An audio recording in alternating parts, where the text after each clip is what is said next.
Question number 16. Under Manrega scheme, 1000 new laborers are enrolled in Delhi. Earlier they were getting rupees 200 as daily wages, but now the authorities have increased the budget for them by rupees 15 lakh per month. यहाँ पे MNREGA scheme होती है जो labours के लिए होती है, ये गवर्नमेंट की स्कीम है। तो उसमें 1000 न्यू लेबर्स ने इनरोल किया दिल्ली में, मतलब न्यू लेबर्स आए। Earlier they were getting rupees 200 as daily wages. पहले उनको 200 रुपये मिलते थे डेली के, हर दिन के काम के। But now the authorities have increase the budget for them by rupees 15 lakh per month. लेकिन अब अथॉरिटीज़ ने उनकी जो बजट है वो इंक्रीज करके रुपीज़ 15 लाख कर दी है मंथली। ठीक है, तो इसमें हमें कैलकुलेट क्या करना है, present monthly budget of the ministry for 1000 labours, find the increase in daily income due to budget increase, और थर्ड हमें निकालना है find the new average monthly income per labour. ठीक है, तो हम सबसे पहले क्या करते हैं, यहाँ पे देखो आपको दिया हुआ है 200 है उनका डेली वेजेस। तो पहले हम मंथली में इसको कन्वर्ट करके निकाल लेते हैं कि एक लेबर को पर मंथ कितना, पर मंथ उसका कितना वेजेस बन जाता है, पर मंथ उसको कितना मिलता है। ठीक है, तो अर्लियर डेली वेजेस ये हर एक लेबर के लिए कितनी थी, 200 rupees. Monthly ways of one एक लेबर का मंथली वेज कितना हो जाएगा, आप 30 से उसको मल्टीप्लाई कर दोगे, 6000 हो गया एक लेबर के लिए। तो टोटल बजट फॉर 1000 लेबर्स, यहाँ पे कितने हैं, 1000 लेबर्स हैं, तो हम इसको 1000 से मल्टीप्लाई कर देंगे तो 1000 लेबर्स का निकल जाएगा, तो ये 60 लाख आ गया। इंक्रीज्ड बजट, तो यहाँ पे गवर्नमेंट ने इसमें इंक्रीज कितने की है, अथॉरिटीज़ ने इसमें इंक्रीज़ की है 15 लाख की। तो इंक्रीज बजट क्या है, रुपीज़ 15 लाख। अब टोटल बजट कितना हो जाएगा, जो अब न्यू बजट आ गया जो प्रेजेंट में है वो, तो ये हमारा प्रेजेंट मंथली बजट आ जाएगा फॉर 1000 लेबर्स। ये हो जाएगा, हम ये जो पहले से तो इतना मिल रहा था उसमें हम ये जो न्यू वाला अमाउंट है इसको ऐड कर देंगे।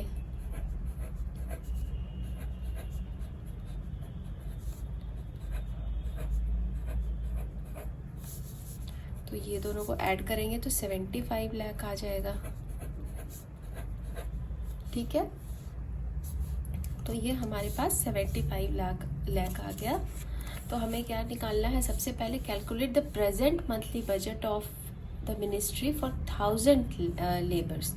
तो ये जो हमारा यहाँ पे आया यही हमारा फर्स्ट पार्ट हुआ, present monthly budget for 1000 labours. तो ये हमने अभी यहाँ इस क्वेश्चन का फर्स्ट पार्ट सॉल्व किया। अब सेकेंड में हमें find the increase in daily income due to budget increase. अब हमें इसकी डेली निकाली है, ये तो हमने यहाँ पे मंथली निकाल ली है। तो नेक्स्ट हमें क्या निकालना है, डेली।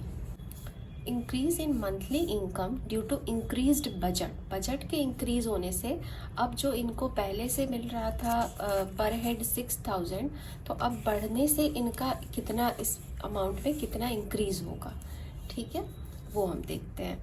तो इंक्रीज्ड बजट कितनी इंक्रीज हुई है, 15 लाख की। नंबर ऑफ लेबर्स कितने हैं, 1000। तो इस इंक्रीज बजट इन्हीं 1000 लेबर्स में बटेगी, तो उससे हम डिवाइड कर देंगे, तो रुपीज़ 1500 आ गया। ठीक है, यहाँ पे हमें find the increase in daily income due to budget increase निकालना है। तो ये हमने अभी यहाँ पे 1500 मंथली का निकाला, अब लेकिन यहाँ पे हमें डेली का निकालना है। तो डेली का निकालने के लिए आप उसको 30 से डिवाइड कर दो, हो जाएगी 1500 बाई 30, 50। तो रुपीज़ 50 का इंक्रीज हुआ डेली में।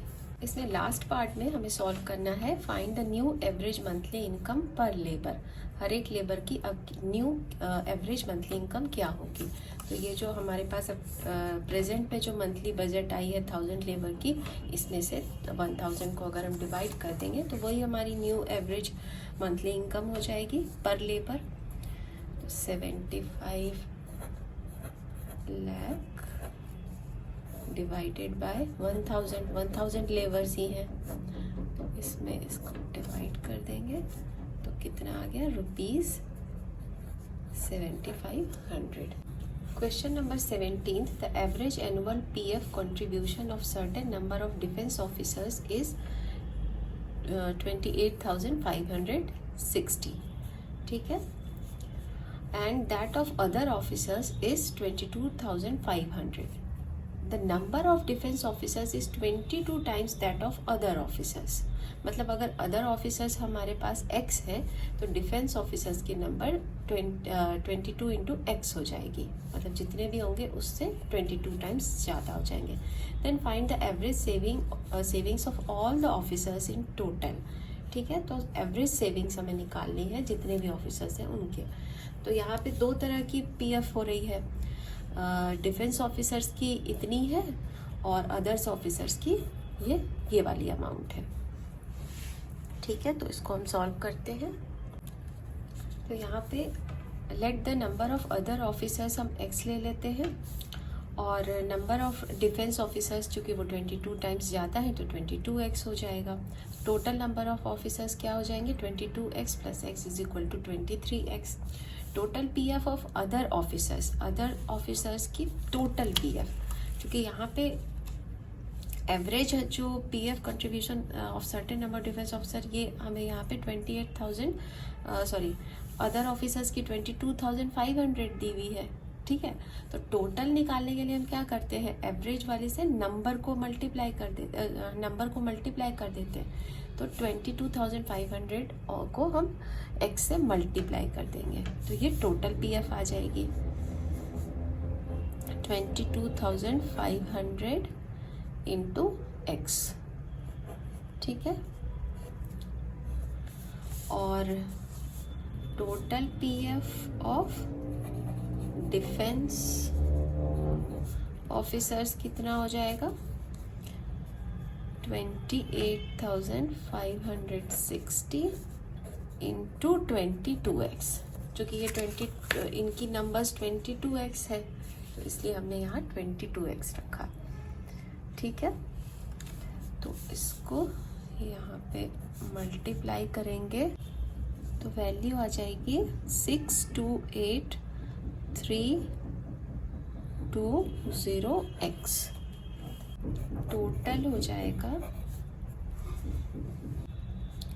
22,500x प्लस 628,320x, और जब हम इनको ऐड करेंगे तो वैल्यू आ जाएगी 650,820x।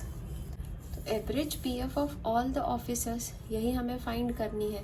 तो ये टोटल आ गया हमारे पास जो पीएफ का अमाउंट है वो, और नंबर ऑफ ऑफिसर्स भी आ गए हैं तो इससे हम इनको डिवाइड कर देंगे तो हमारे पास एवरेज पीएफ आ जाएगी of all the officers 650,820x by total officers 23x है, 23x। तो ये x तो कैंसिल हो जाएगा और जब हम इसको डिवाइड करेंगे तो हमारे पास वैल्यू आ जाएगी ₹28,296.52।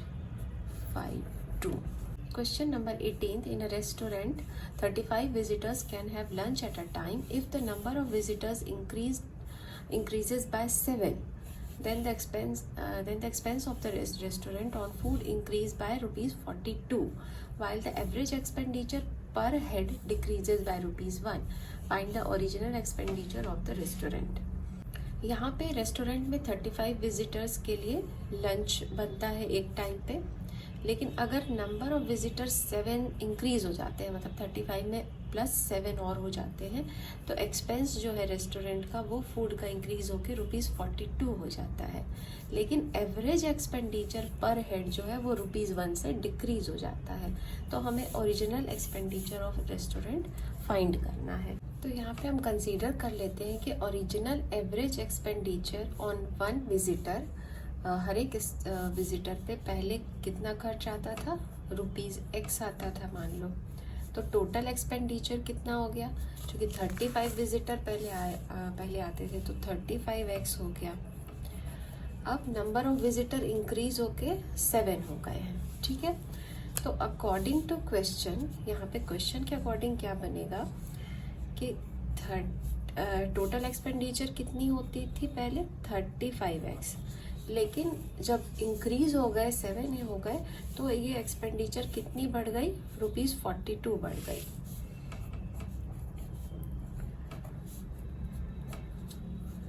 ठीक है, तो ये बढ़ा हुआ एक्सपेंडिचर है। और एक दूसरी स्टेटमेंट क्या है कि यहाँ पे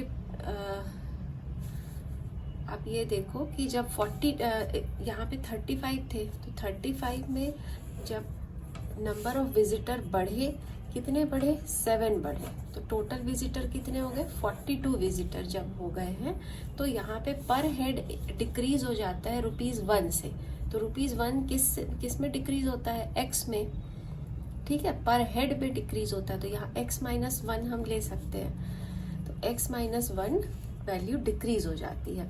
और जो कि टोटल निकालना है हमें, तो ये हम 42 में X-1 को अगर मल्टीप्लाई कर देंगे, ये एक्सपेंस है 42 क्या है, नंबर ऑफ विजिटर्स है। नंबर ऑफ विजिटर्स में हम इस एक्सपेंडिचर को मल्टीप्लाई कर देंगे, तो वही तो टोटल एक्सपेंडिचर हो जाएगी। तो 42 इंटू X-1, ठीक है।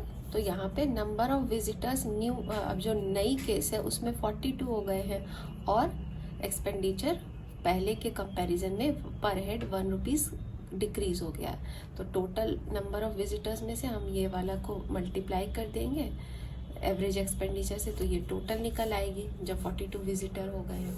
और ये तो हमने यहाँ पे ऐड कर ही दिया कि ₹42 का इंक्रीज हुआ है।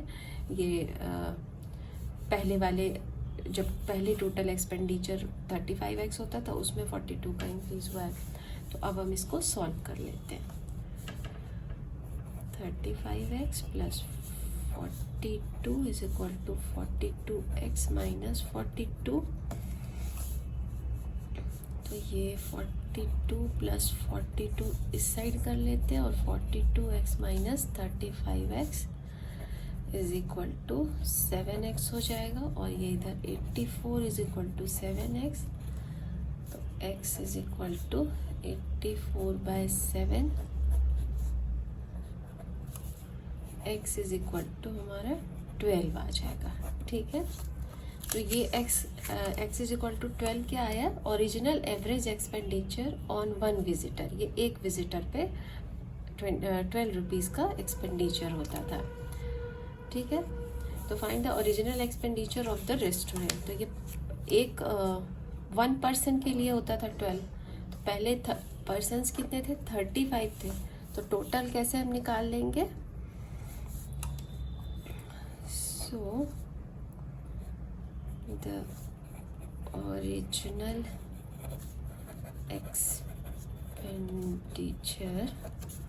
is equal to 12 into 35, ₹420. Question number 19. The average of runs of Virat Kohli, the famous cricket player, of last 10 innings were 72. How many runs he must make in 11th inning to increase the average by 3 runs? तो इस question में हमसे पूछा जा रहा है कि average of runs off Virat Kohli last 10 innings में 72 है, मतलब एवरेज रन्स जो है वो लास्ट 10 इनिंग में 72 है। तो how many runs he must make it, तो 11th इनिंग में वो कितना रन और बनाए कि एवरेज जो है वो 3 रन से इंक्रीज हो जाए। तो increase the average by 3 runs, तो एवरेज जो है वो 3 रन से इंक्रीज हो जाए। एवरेज रन फॉर 10 इनिंग्स 72 दी हुई है। टोटल रन इन 10 इनिंग्स कितनी हो जाएगी, जो यहाँ एवरेज है तो नंबर ऑफ इनिंग्स हम यहाँ पे मल्टीप्लाई कर देंगे तो ये हमें टोटल रन मिल जाएगा, वो 720 हो जाएगा।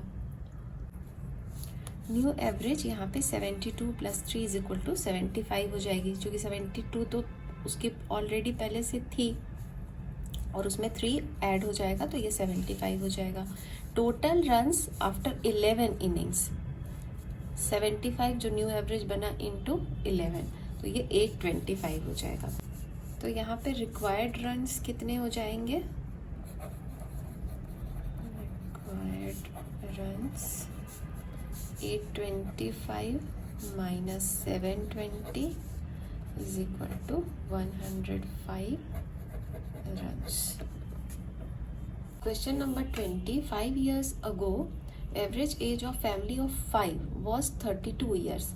मतलब इस फैमिली में 5 लोग रहे होंगे तो उनकी एवरेज एज 32 ईयर्स थी। The family includes Mrs and Mr Rai and their son, daughter and daughter-in-law. Recently, the daughter Ria moved out of the house after marriage at the age of 30 years. Calculate the family's present average age. तो हमें family की present average age निकालनी है। तो यहाँ हमें question में दे रखा है कि 5 years बिफोर और ये 5 लोगों की फैमिली थी, इनकी एवरेज एज कितनी थी, 32 है। ठीक है, 32 ईयर्स है। और तो हमें यहाँ पे अभी टोटल एज निकालनी है। ठीक है, टोटल एज ऑफ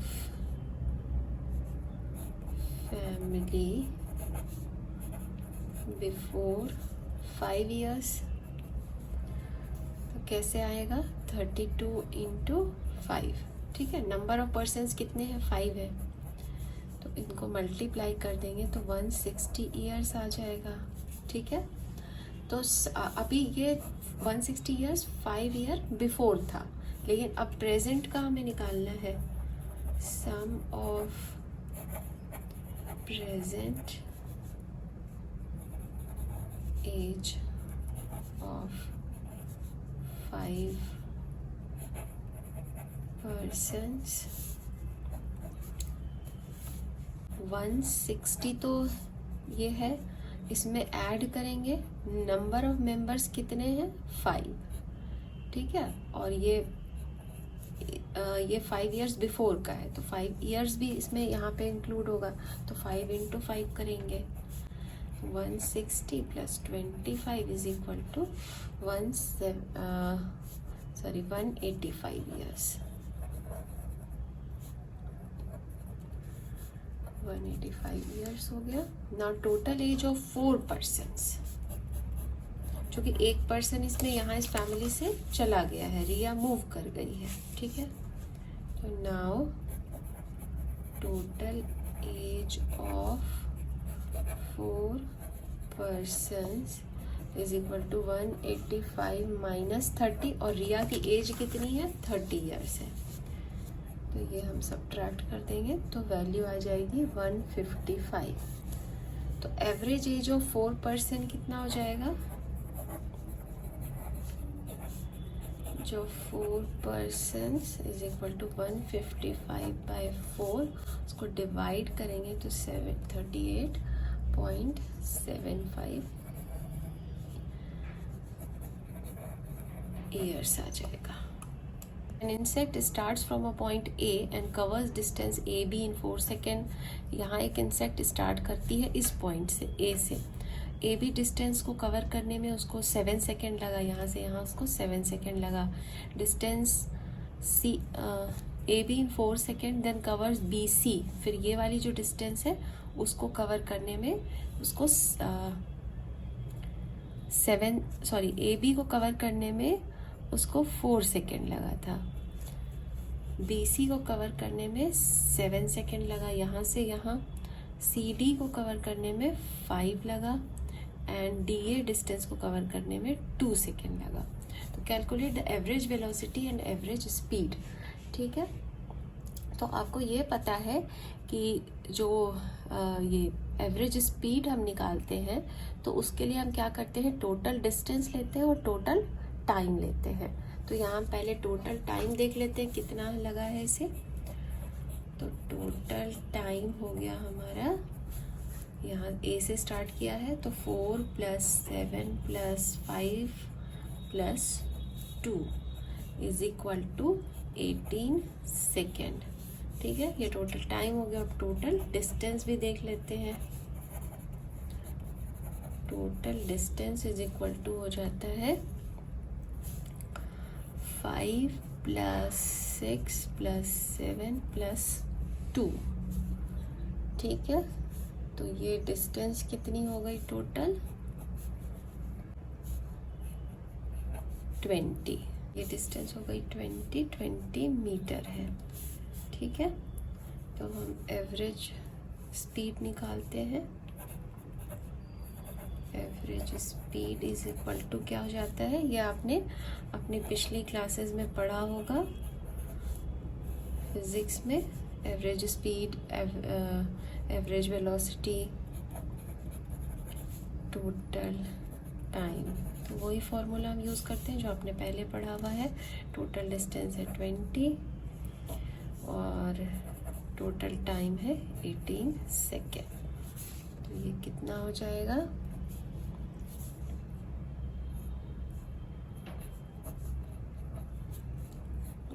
1.11 मीटर/सेकेंड आ जाएगा। ये एवरेज स्पीड हो गई।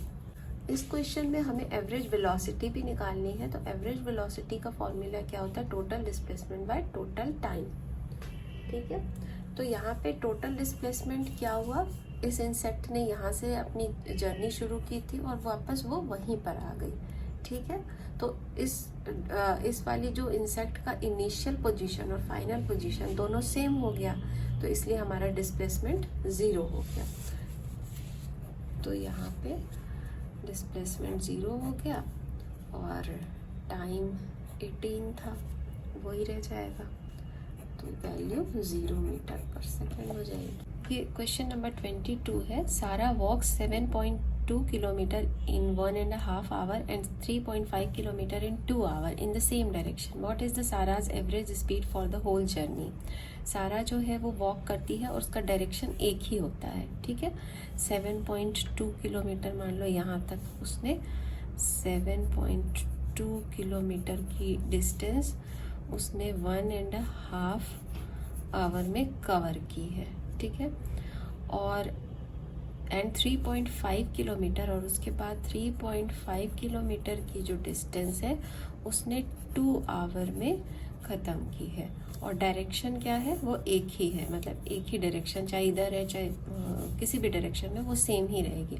What is the Sara's average speed for the whole journey? तो इसकी एवरेज स्पीड निकालनी है। तो स्पीड निकालने का फॉर्मूला आपको पता ही है, total distance by total time होता है। टोटल डिस्टेंस क्या हो जाएगा,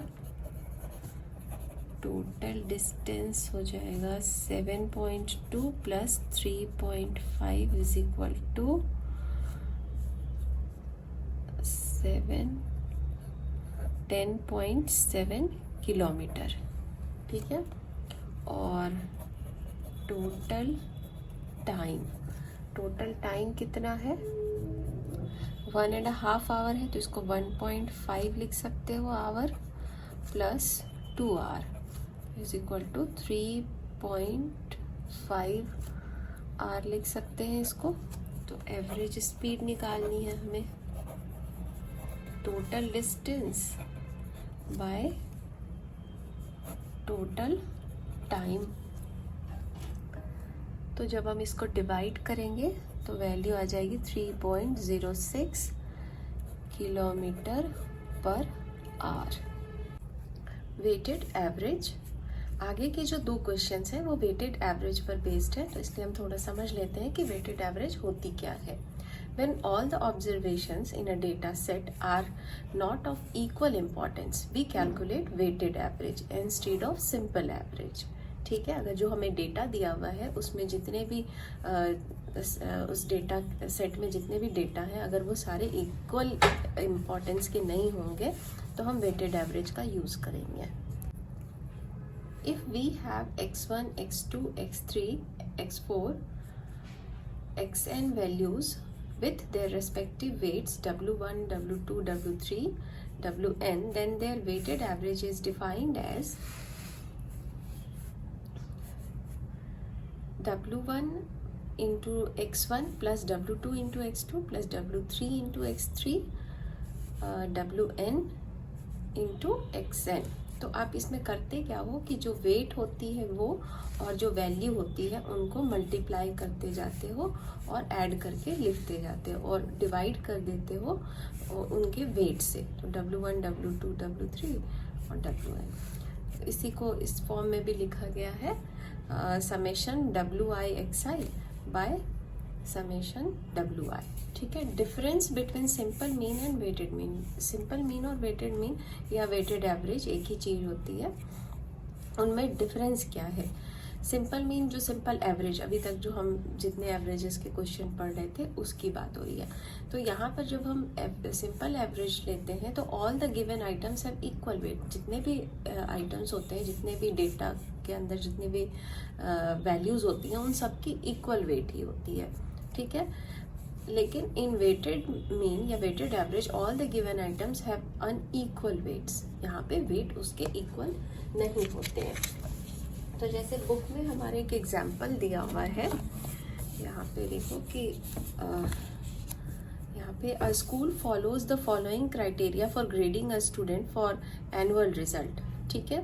तो असेसमेंट वाला ये कॉलम है और वेटेज वाला ये कॉलम है। तो homework, quiz, test, final exam है।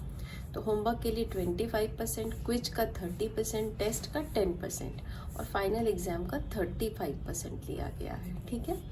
तो स्टूडेंट की परफॉर्मेंस का जो बेस बना है वो कैसे कैसे है, होमवर्क, क्विज, टेस्ट और फाइनल एग्जाम, इन चारों को लिया गया है। लेकिन इन चारों को डायरेक्टली नहीं लिया गया, उसका कुछ परसेंटेज लिया गया है। ठीक है। 25, 30, 10 और 35। तो यहाँ पर इस डेफिनेशन में यही बात हो रही है कि ऑब्जर्वेशन में जब डेटा सेट में हर एक का इक्वल इम्पोर्टेंस नहीं होता तब हम वेटेड एवरेज लेते हैं। तो क्या हो रहा है यहाँ पे, हर एक की इक्वल इम्पोर्टेंस नहीं है, सबकी डिफरेंट डिफरेंट है। तो जैसे मैथ्स में स्कोर किया गया मार्क्स 88 है, इसमें मान लो 71 है, 97 है, जो भी वैल्यूज़ है, तो इसको x1 ले लिया जाएगा और वेटेज को w1 ले लिया जाएगा और w1, w2 जैसे भी जितनी वैल्यूज़ होंगी और बाकी फिर यहाँ पे उनसे w1, w2, w3 करके यहाँ पे ऐड कर दिया जाएगा और फिर जो कैलकुलेट करके वैल्यू आ जाएगी वही हमारी वैल्यू हो जाएगी। In a public school maths grade for the year are calculated from assignments, test and a final exam. Assignment count 30%, test 20% and final exam 50%. If Rohit scored 85 marks in assignment, 72 marks in test and 61 marks in final exam, what is Rohit's overall grade in maths? ठीक है। यहाँ हमें अलग अलग values दी हुई हैं assignment की, test की और फाइनल एग्ज़ाम की। तो यहाँ पे हम देख लेते हैं वेटेज क्या क्या लिया गया है। W1 हो जाएगा 30%, W2 हो जाएगा 20% एंड W3 हो जाएगा 50%, फाइनल एग्जाम का 50%। अब रोहित ने स्कोर कितना किया, 85 मार्क्स इन असाइनमेंट। तो ये असाइनमेंट वाले के नीचे यहाँ हम x1 इज इक्वल टू लिख लेते हैं 85, x2 टेस्ट में स्कोर किया गया है तो यहाँ हम 72 लिख लेते हैं एंड x3 फाइनल एग्जाम में स्कोर किया गया है 61 मार्क्स, तो उसको हम यहाँ पे लिख लेते हैं। अब हमें क्या करना है, अपने फॉर्मूला के according weighted average is equal to कितना हो जाता है, W1 x1 plus W2 x2 plus W3 x3 bye W1 W2 W3 हो जाता है। तो पर लिख लेते हैं W2 x2 plus W3 x3 bye W1 W2 W3। यहाँ पे 3 वैल्यूज़ हैं तो हमने W3 तक लिया, अगर ज़्यादा होती तो फिर ऐड कर देते और आगे वैल्यू आप पुट करते जाओ। 30 into 85 plus 20 into 72 plus 50 into 61 by, और जो वेट है उनको ऐड कर देना है, ठीक है। इसको मल्टीप्लाई करने से 2550 आ जाएगा, ये 1440 प्लस 3050 बाय 100 हो जाएगा, और इनको ऐड करेंगे तो 7040 बाय 100 आ जाएगा, और कट जाएगा तो 70.4। तो यही क्या हो जाएगी, Rohit's overall grade in maths. In a college, the overall grade in physics is calculated with weights as follows: assessment और weightage. Lab and assignment in first semester 30% है, lab and assignment in second semester 30% है, final exam का weight 40% है। तो इसने score किया है 66 marks ये वाले में, फर्स्ट वाले में, फर्स्ट सेमेस्टर में। सेकेंड सेमेस्टर में उसने 82 मार्क्स स्कोर किया है। अब क्वेश्चन में हमसे ये पूछा जा रहा है कि how many marks should he score in the final exam to achieve 80% overall. तो 80% उसको ओवरऑल आ जाए, इसके लिए उसको कितना मार्क्स स्कोर करना चाहिए, ठीक है। तो यहाँ पे हम वैल्यूज़ को लिख लेते हैं पहले। Here W1 is equal to 30%, W2 is equal to 30% and W3 is equal to 40%, ठीक है। वेटेज हमने यहाँ पे लिख लिया। X1 जो सेमेस्टर 1 में मार्क्स स्कोर किया गया वो 66 है, सेमेस्टर 2 में मार्क्स स्कोर किया गया है 82, तो ये हमने यहाँ पे लिख लिया। और फाइनल एग्ज़ाम में कितना स्कोर करेगा अभी इसकी वैल्यू पता नहीं है, यही हमें निकालनी है, तो इसको हम यहाँ पे x ही रहने देते हैं। How many marks should he score in the final exam to achieve 80% overall. इतना मतलब उसको मार्क्स उसमें चाहिए कि उसका ओवरऑल परसेंटेज 80% बन जाए। तो यहाँ पे वेटेड एवरेज के लिए क्या हो जाएगा, W1 x1 plus W2 x2 plus W3 x3 by W1 plus W2 plus W3। तो according to question यहाँ पे उसको क्या चाहिए, how many marks should he score in final exam to achieve 80% overall. तो 80 हो जाएगा, यही हो जाएगा वेटेड एवरेज, है ना। तो 80 is equal to 30 into 66 plus 30 into 82 plus 40 into x bye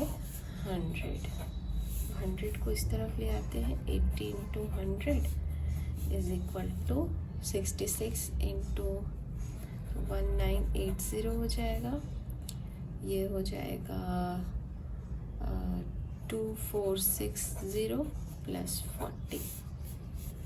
यहाँ पे ये 8000 is equal to 4440 plus 40x। तो 40x इज इक्वल टू कितना हो जाएगा, माइनस 8000। 40x तो यहाँ पे ही रह जाएगा, इसको इस साइड कर लेते हैं। 8000 माइनस 4440, तो 40x इज इक्वल टू कितना हो जाएगा, 3560, ठीक है। तो x is equal to 3560 by 40, और ये 4 से डिवाइड करेंगे तो ये आ जाएगा 89। तो x इज इक्वल टू 89 आ जाएगा। तो यही 89 मार्क्स ही उसको चाहिए फाइनल एग्जाम में, जिससे उसका ओवरऑल जो परसेंटेज है वो 80% आ जाए, ठीक है।